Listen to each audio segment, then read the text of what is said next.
Qaynanam köhnə dəftərdəki bu reseptlə yalançı şəkərbura bişirdi. Oo, yaşa bura. Bulka kimi yumuşaq, içi bol və o qədər də dadlı oldu ki, uşaqlar hamısını bir anda yedilər. Gəlin reseptə keçək. Əvvəlcə mayanı hazırlayaq. Bunun üçün yarım çay qaşığı quru maya, 1 çay qaşığı şəkər tozu və 1 çay qaşığı unu bir qaba əlavə edirik. Üzərinə ilıq su əlavə edib qarışdırırıq və mayanı kənarda 7-10 dəqiqə hərəkətə gələnə qədər saxlayırıq. Bu arada 7-8 stəkan unu ayrıca qaba əlavə edirik. Qaba 3 stəkan südü əlavə edib isinməyə qoyuruq. 250 qram donmuş yağı una batırıb süzgəcdən keçiririk.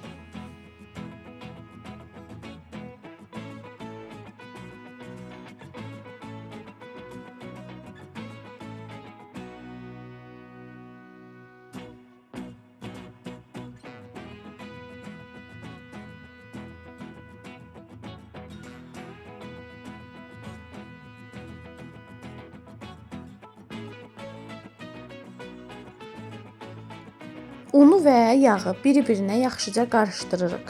Əlimizlə yaxşıca ovuruq. Maya artıq hazır vəziyyətə gəlib. Yağlı unun üzərinə 3 ədəd yumurta və yarım çay qaşığı sarı kök əlavə edirik.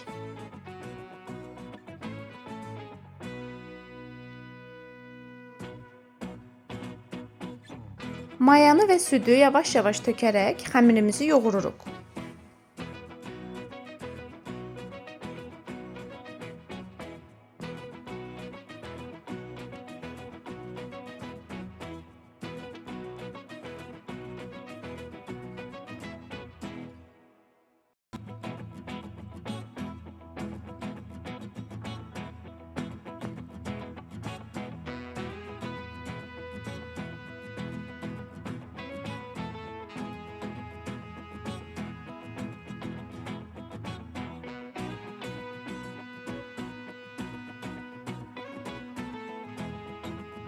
Xəmir əlimizə yapışmayan yumşaq bir xəmir alınana qədər yoğururuq.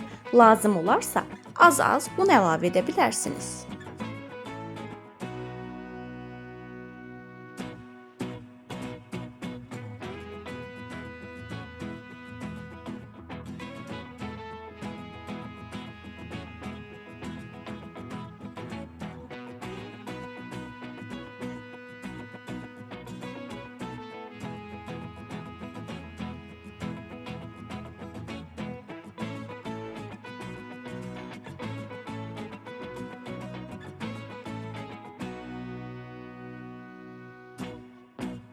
Xəmirin üzərini bağlayıb isti yerdə təxminən 1 saat mayalanmağa qoyuruq.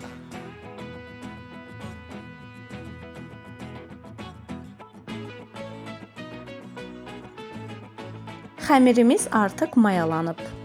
İçilik üçün isə qoz və şəkər tozundan istifadə etmişəm. Xəmiri balaca hissələrə bölürük.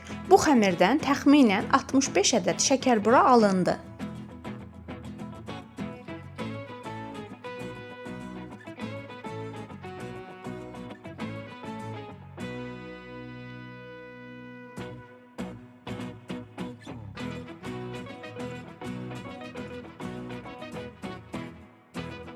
Xəmiri kündələrə ayırırıq. Ardınca hər kündəni bir-bir yayıb içilik əlavə edirik. Kənarlarını bağlayıb üzərini şəkərbura maqqaşı ilə bəzəyirik.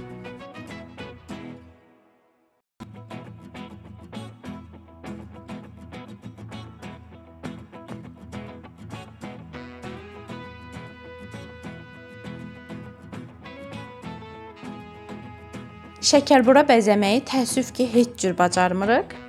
Əsas bəzəmək deyil, siz bəzəyinə baxmayın, dadını da yoxlayıb görün, necə dadlıdır.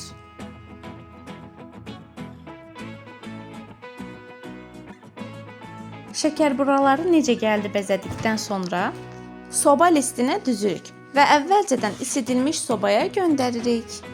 Bulka kimi yumuşaq, çox ləzzətli şəkərburalarımız hazır oldu. Çox qızartmayaq ki, qurumasın. Bir də qeyd edim ki, bu yalancı şəkər buradır. Resepti bəyəndinizsə, videonu bəyənməyi və mənə dəstək olmaq üçün kanala abunə olmağı unutmayın.